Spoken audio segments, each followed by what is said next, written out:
I've made the decision to begin a new chapter. Without you." The words lingered in the air of the elegant restaurant where we had gathered to celebrate my daughter's college graduation. Gregory, my husband of nearly 3 decades, still held his champagne glass aloft, his declaration replacing the toast he was meant to give in honor of Amelia's success. The soft clatter of utensils abruptly stopped. Conversations trailed off mid-thought. 50 pairs of eyes flicked between Gregory and me, awaiting my response. The tears, the confrontation, the dramatic departure they all seemed to expect. Instead, I offered a calm smile. "Thank you for finally being honest. My name is Bianca Caldwell. I'm 54 years old. Until this moment, I had played the part of the devoted wife and nurturing mother flawlessly. I had put my own ambitions on pause, standing behind Gregory through 3 failed startups, 2 career shifts, and an endless cycle of self-discovery. I raised our exceptional daughter, Amelia, who now sat beside me, her graduation cap still on her head, her face frozen in disbelief. Out of the corner of my eye, I caught sight of Cassandra Wells, Gregory's much younger lover, uneasily shifting at a back table among people I had called friends for years. Friends who had known about the affair and kept it from me. The same Cassandra who once joined our holiday celebrations, who once called me for career advice. With measured grace, I reached into my handbag and drew out a sealed cream-colored envelope, setting it beside Gregory's plate. "What's this?" he asked, his smug demeanor beginning to crack. "Something for you to read later," I replied evenly. Turning to Amelia, whose complexion had gone pale, I kissed her gently on the cheek. "I'm incredibly proud of you, sweetheart. Today is still about your success." Then I stood, smoothed the fabric of my dress, and addressed the silent room. "Please, enjoy your meal. I hope you all have a lovely afternoon." With that, I walked away, head held high, aware of every pair of eyes watching me. The restaurant's heavy door closed behind me, muffling the murmurs that had just begun to rise. Outside, the thick Augusta summer heat wrapped around me like a curtain, but I welcomed it. For the first time in years, I could finally breathe. Behind me, I heard the door burst open and slam shut again, followed by Gregory's voice, now panicked and shrill, stripped of confidence. "Bianca, what the hell is this? What did you do?" I kept walking, a faint smile playing at my lips. The envelope I had given him marked the start of a carefully planned retaliation, one I had spent months preparing. In our marriage, I had always been the practical one. While Gregory chased grand dreams and gambled on ventures, I held things together. I was the one who saved for Amelia's college fund when he foolishly invested in a doomed restaurant. I took extra shifts as a finance manager at Trevanta Corp. when he quit his job during a midlife crisis to sell handcrafted furniture, a pursuit that barely lasted 6 months. My dream of launching a financial consultancy for women was always pushed aside. After Amelia graduates, I told myself, after Gregory finds his footing. Then, 3 months ago, I spotted irregularities in our finances. Small transfers to an unfamiliar account. After managing our money for 2 decades, the signs were unmistakable. I could have confronted him right away, but something told me to wait. Maybe it was instinct, or maybe it was the emotional distance that had grown between us over the past year. Instead of confronting Gregory right away, I began a quiet investigation. What I uncovered was more disturbing than I had anticipated. For over a year, Gregory had been siphoning money into a separate account. He had also been wining and dining Cassandra at high-end restaurants, buying her jewelry and browsing beachfront real estate, while telling me we needed to cut back and prepare for retirement. Then I found the text messages, thanks to Gregory's carelessness in leaving his phone unlocked. Messages filled with promises about their future together. Messages where he spoke of finally breaking free. Messages outlining their post-graduation plans, the day he intended to make his dramatic exit from our marriage. What Gregory seemed to forget, or maybe never fully understood, was that I'd spent 3 decades in finance. I knew how to follow money trails. I knew how to uncover hidden assets, and most critically, I remembered the prenuptial agreement we signed 28 years ago, back when I brought more wealth into the marriage than he did.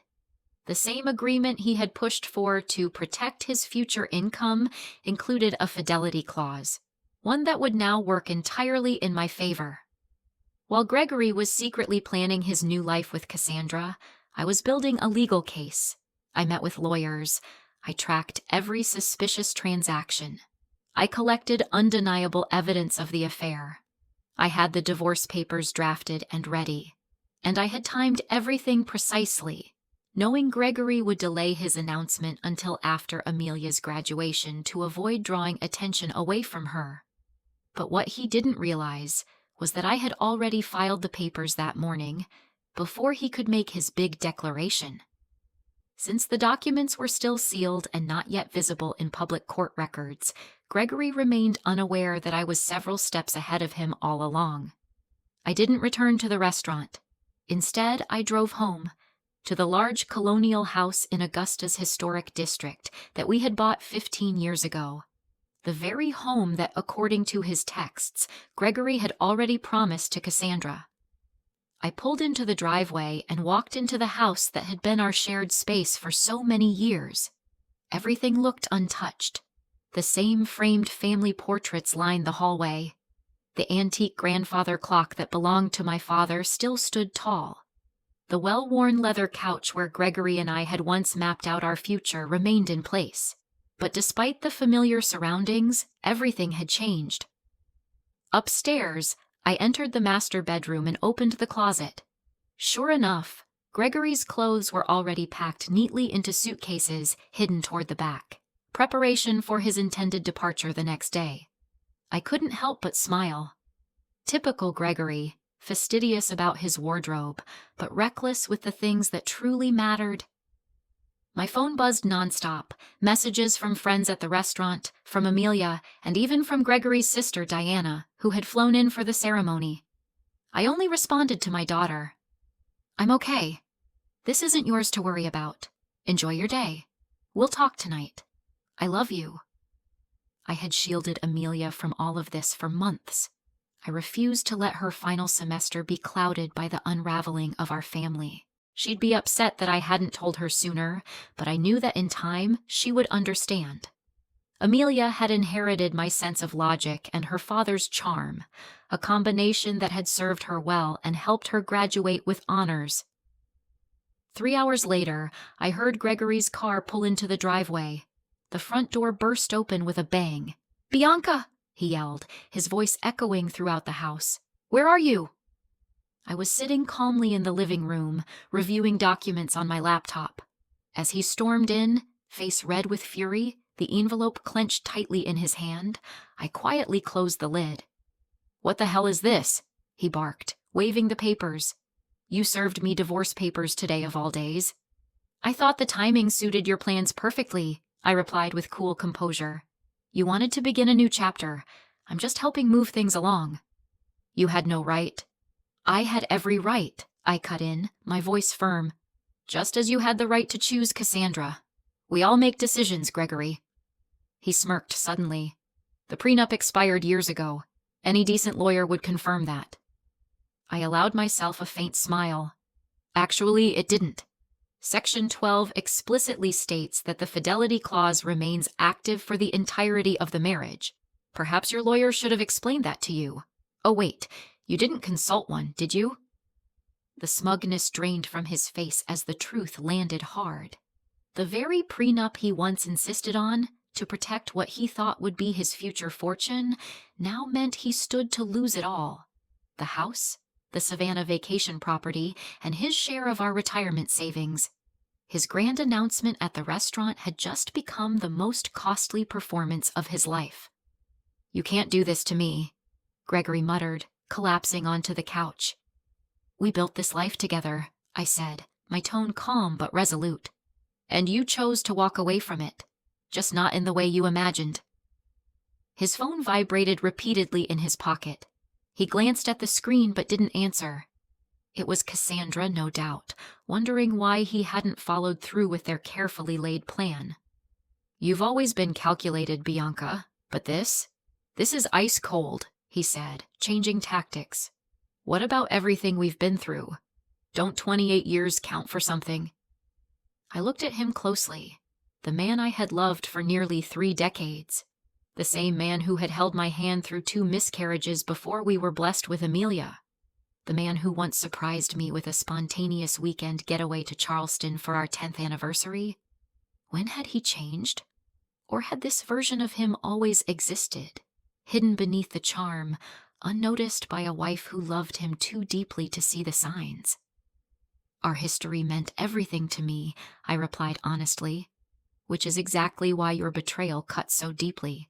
For a moment, his expression softened, perhaps thinking he had found a sliver of hope. Then maybe we can fix this, he said. I made a mistake. People make mistakes. This wasn't a mistake, Gregory, I said, staring directly at him. This was a deliberate plan, carefully executed over more than a year. You moved money without telling me. You toured homes with her. You planned to announce our separation in public just to blindside and embarrass me. He scoffed, trying to regain ground. You're blowing things out of proportion. Am I? I asked, picking up my phone. I opened the voice recorder and tapped play. Gregory's voice. After the graduation, I'll tell her it's over. A public place is safer. She won't cause a scene in front of everyone. Cassandra's voice. And she doesn't know about the money? Gregory again. Not a clue. Bianca trusts me completely. That's her weakness.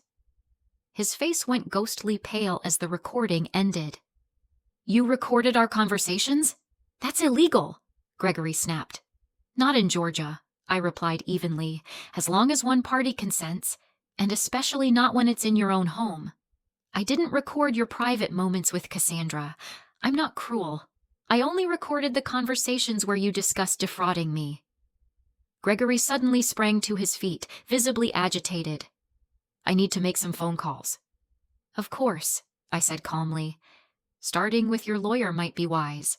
I'll be staying at Diana's tonight. Diana's? He sputtered. My sister's house? I nodded.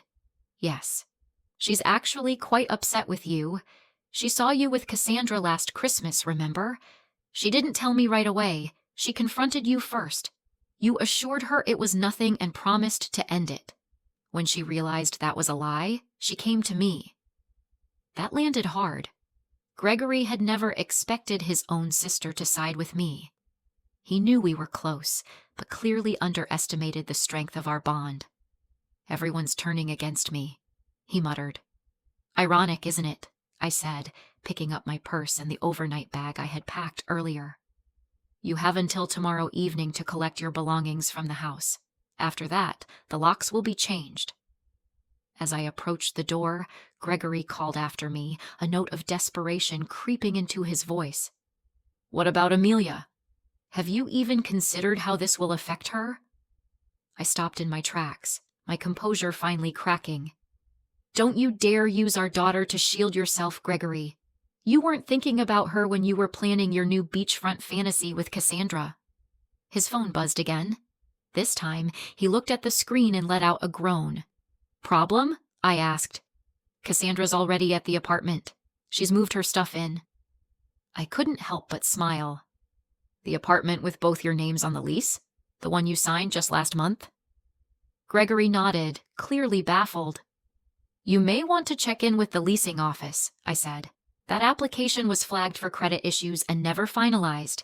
The leasing agent called our home phone for verification. I took the call myself.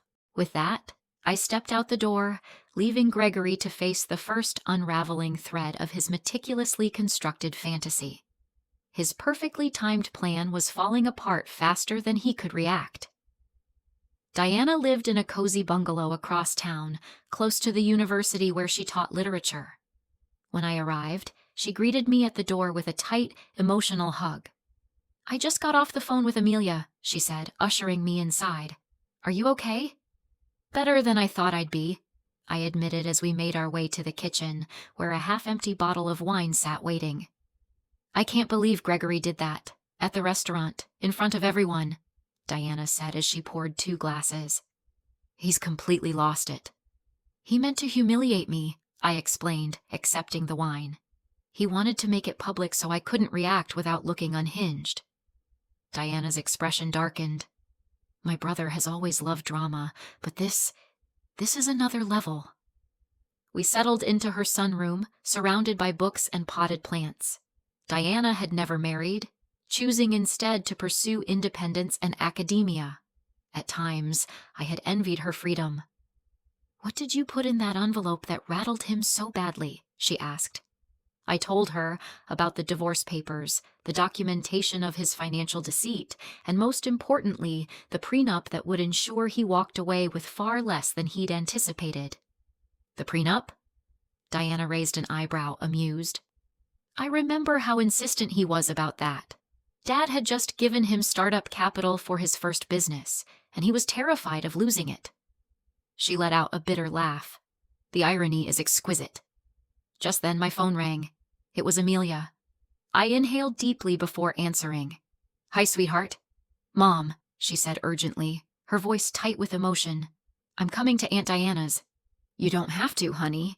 "I'm already on my way," she interrupted. "Dad's telling everyone you've gone crazy, that you've been planning this for months. He's saying horrible things." Of course he was. Gregory had always been a master at spinning the narrative to make himself look like the victim. "Let him talk," I said gently. "The truth will come out soon enough." 20 minutes later, Amelia arrived, still in her graduation dress, her makeup streaked with tears. She collapsed into my arms like she used to when she was a little girl waking from a nightmare. "Why didn't you tell me sooner?" Amelia asked, her voice muffled as she leaned against my shoulder. "I didn't want to overshadow your final semester," I explained gently. "You worked so hard to get to this day." She pulled away slightly, wiping her tear-streaked cheeks. "Well, Dad managed to ruin it anyway."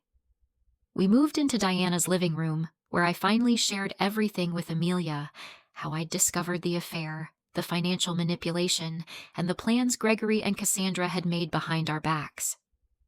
"I knew something wasn't right with Dad," Amelia admitted. "He's been distant, always distracted, constantly on his phone. But I never imagined it was this. No one wants to believe that about someone they love," Diana said softly. Just then, my phone buzzed. It was a message from Philip Anderson, my attorney. The emergency order had been approved. The accounts I identified were now frozen, pending the divorce proceedings. Gregory's access to funds was restricted, just enough for basic living expenses, but not enough to fund the real estate ventures he and Cassandra had mapped out. I showed the message to Diana and Amelia. "Good," Amelia said firmly. "He deserves that." Her loyalty touched me, though I remained clear-eyed. "He's still your father," I reminded her. "What's happening between us doesn't have to define your relationship with him." Amelia shook her head. "Maybe someday. But right now, I can't even look at him. He hugged me this morning, told me how proud he was, while planning to destroy everything we've built." Our conversation was interrupted by the doorbell. Diana went to answer it, returning a moment later with a grim look on her face. "It's Gregory," she said, "and he didn't come alone." I braced myself as she led Gregory and Cassandra into the room. Cassandra looked visibly uncomfortable, fidgeting and scanning the room anxiously. She was 37, not exactly a stereotypical trophy wife, but still 17 years younger than me, with shoulder-length blonde hair and a kind of confidence born of never having endured real adversity. Gregory, on the other hand, looked furious. The desperation I'd seen earlier had hardened into defiance. "Bianca, this has gone far enough," he said. "Unfreeze the accounts. Let's sit down and talk like adults." Amelia rose, stepping just in front of me. "Maybe you should have acted like an adult before making your grand announcement," she said coldly. Gregory looked taken aback, as if noticing her for the first time. "Amelia, this isn't your concern." "Not my concern?" she repeated, disbelief in her voice. "You blew up our family at my graduation celebration, and you think it's not my concern?" Cassandra touched Gregory's arm. Greg, maybe we should go. He shook her hand off. Number not until Bianca starts acting reasonably. Diana crossed her arms. It seems to me the only reasonable person here is my sister-in-law. You're the one who started this mess, Gregory. I remained seated, letting the storm unfold around me. For years, I had been the one to keep the peace, to smooth things over. That job had drained me. I was done playing that role. The accounts will remain frozen until the preliminary hearing, I said calmly. That's in 3 days. The judge will decide on a fair division of assets then. 3 days? Gregory sputtered. And what am I supposed to do in the meantime? You have your personal account, I reminded him. The one you've been quietly moving money into over the past year. That should tide you over. Cassandra turned sharply to him. You've had a separate account? With how much in it? The tension between them was immediate. Clearly, Gregory hadn't been honest with her either. He ignored her question and turned back to me. This is vindictive, Bianca. This isn't who you are. Maybe you never really knew me, I said evenly. Just like I clearly never really knew you. Amelia now turned to Cassandra. Did you know he was going to make that announcement at my graduation celebration? Cassandra looked ashamed. I thought he was going to talk to your mom privately. The public announcement surprised me too. Gregory shot her a look filled with disappointment and resentment. Their united front was already fracturing. I think it's time for both of you to leave, Diana said, her voice firm. Amelia's been through enough today. Gregory turned to our daughter. Amelia, don't you understand? Relationships change. People grow apart. Amelia's face hardened. I'd never seen that look on her before. What I understand is that you're a coward, she said coldly. You couldn't even give Mom the courtesy of a private conversation. What I understand is that you were stealing from our family, while I worked 2 jobs just to afford my textbooks because you said we were broke. Gregory paled. That's not what happened. It's exactly what happened. Amelia cut him off. Please leave, Dad. I don't want to see you right now. The silence that followed was thick and heavy. Finally, Gregory turned and walked out, Cassandra trailing behind him. At the door, he paused and glanced back at me. This isn't over, Bianca. I'll fight this. I met his gaze, unwavering. You're welcome to try. Once they were gone, Amelia sank onto the couch beside me, tears rolling down her face. I've never spoken to Dad like that before. I put my arm around her shoulders. Sometimes standing up for what's right hurts. Diana returned with fresh glasses of wine and held hers up. To new beginnings, she said. Indeed, I thought. This ending was also the start of something new. The preliminary hearing took place in a small courtroom on a rainy Tuesday morning. I arrived with Philip, my attorney, while Gregory showed up with a lawyer he had hired in haste, an inexperienced associate from a firm that typically handled corporate cases, not family law. His poor choice of counsel was yet another sign of how ill-prepared he truly was. The judge, a sharp-eyed older woman with little tolerance for theatrics, examined the prenuptial agreement thoroughly. This document appears to be in order, she said, peering over her glasses at Gregory's attorney. Are you challenging its validity? The young lawyer cleared his throat nervously. Your Honor, we argue that the agreement has lapsed due to the time that has passed since it was signed. The judge raised an eyebrow. Section 18 clearly states the agreement remains in effect for the duration of the marriage and any legal proceedings related to its dissolution. She read aloud from the document. There is no expiration date mentioned. Gregory leaned forward, whispering urgently to his increasingly uneasy lawyer. Furthermore, the judge continued, flipping through the papers, there is compelling evidence of consistent fund transfers that violate the financial disclosure obligations outlined in Section 23. She paused and looked up. I am ordering that the freeze on the joint accounts remain in place until full financial discovery is completed. Mr. Caldwell's personal account will remain accessible for basic use. Additionally, the family residence will remain under Mrs. Caldwell's control throughout the proceedings, as stipulated by the infidelity clause in the prenuptial agreement. Gregory's face turned a deep shade of red. "This is outrageous," he muttered under his breath, loud enough for me to hear. The judge gave him a pointed look. "Mr. Caldwell, I suggest you take a closer look at the agreement you willingly signed. This court will reconvene in 30 days for the final hearing, after discovery is complete." As we exited the courtroom, Gregory caught up with me in the hallway. "Bianca, please. We need to talk this through rationally. We've spent 28 years together. That has to mean something." "It did," I replied. "It meant everything, until you decided it didn't."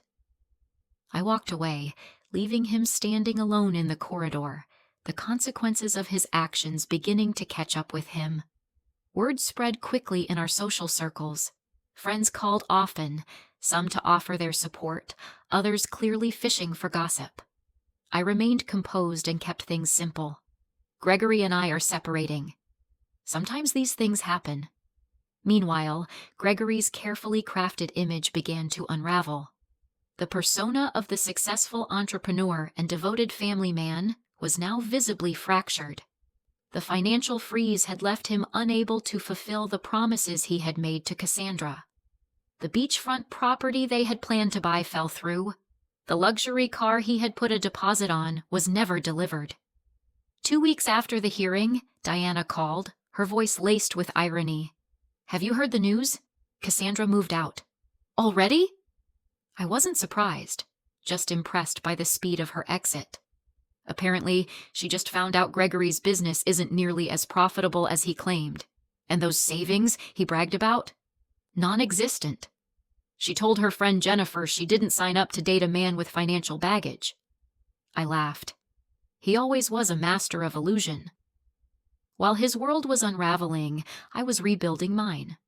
The financial independence I had safeguarded over the years, kept separate from our joint accounts, gave me the freedom Gregory never saw coming. I rented a small office downtown and launched the consulting firm I had dreamed of for years. My first clients were 2 women going through their own divorces. Word spread quickly. I focused on helping women navigate their finances during pivotal life changes: divorce, widowhood, career transitions. The work was deeply fulfilling, far more so than my corporate job had ever been. Amelia, now working at a marketing firm in Charleston, called regularly. "I'm so proud of you, Mom," she said after I told her about my growing client base. "You're helping people when they need it most." "I'm just doing what I wish someone had done for me," I told her. "Helping women prepare for whatever life throws at them. Being valued for my skills and knowledge, rather than just my emotional labor, was a powerful and transformative experience." The final divorce hearing took place on what would have been our 29th anniversary, a fitting end to nearly 3 decades of shared history. Gregory looked worn down, and I later learned his business was faltering without my support and financial oversight. Cassandra was long gone, now dating a real estate developer from Savannah. Most of our mutual friends had distanced themselves after learning the full truth about Gregory's deceit.